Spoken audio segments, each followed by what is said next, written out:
ಉಡುಪಿ ಜಿಲ್ಲಾ ಉಸ್ತುವಾರಿ ಸಚಿವೆ ಲಕ್ಷ್ಮೀ ಹೆಬ್ಬಾಳ್ಕರ್ ಅವರ ಸಹೋದರ ವಿಧಾನ ಪರಿಷತ್ ಸದಸ್ಯ ಚನ್ನರಾಜ ಹಟ್ಟಿಹೊಳಿ ಹಾಗೂ ತಾಯಿ ಗಿರಿಜಾ ಹಟ್ಟಿಹೊಳಿ ಮತ್ತು ಕುಟುಂಬಸ್ಥರೊಂದಿಗೆ ಕಾಪು ಶ್ರೀ ಹೊಸ ಮಾರಿಗುಡಿ ದೇವಸ್ಥಾನಕ್ಕೆ ಭೇಟಿ ನೀಡಿ ಉಚ್ಚಂಗಿ ಸಹಿತ ಶ್ರೀ ಮಾರಿಯಮ್ಮ ದೇವಿಯ ದರ್ಶನ ಪಡೆದರು. ದೇವಳದ ವ್ಯವಸ್ಥಾಪನಾ ಸಮಿತಿ ಮತ್ತು ಅಭಿವೃದ್ಧಿ ಸಮಿತಿಯಿಂದ ಅವರನ್ನು ಗೌರವಿಸಲಾಯಿತು.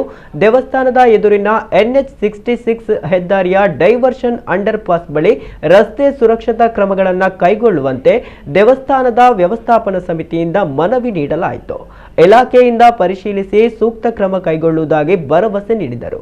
ವ್ಯವಸ್ಥಾಪನಾ ಸಮಿತಿ ಅಧ್ಯಕ್ಷ ರತ್ನಾಕರ ಶೆಟ್ಟಿ ನಡಿಕೆರೆ, ಕಾರ್ಯನಿರ್ವಹಣಾಧಿಕಾರಿ ರವಿಕಿರಣ್, ಅಭಿವೃದ್ಧಿ ಸಮಿತಿಯ ಪ್ರಚಾರ ಸಮಿತಿ ಪ್ರಧಾನ ಸಂಚಾಲಕ ಯೋಗೇಶ್ ವಿ ಶೆಟ್ಟಿ ಮೊದಲಾದವರಿದ್ದರು.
ಕೋರ್ಟ್ನಲ್ಲಿ ಕೇಸ್ ನಡೀತಾ ಇದೆ. ನಮಗೆ ಸರ್ಕಾರಿ ಬಸ್ ಬಿಟ್ಟಿಗೆ ನಮಗೆ ಅವಕಾಶ ಕೊಡ್ತಾ ಇಲ್ಲ.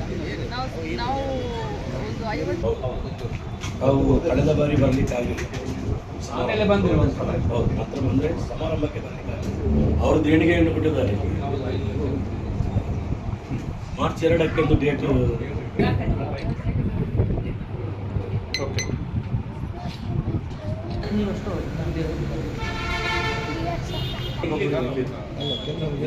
ನ್ಯಾಷನಲ್ ಆಗಲಿ ಕಾರಣ ಆಗುವಾಗ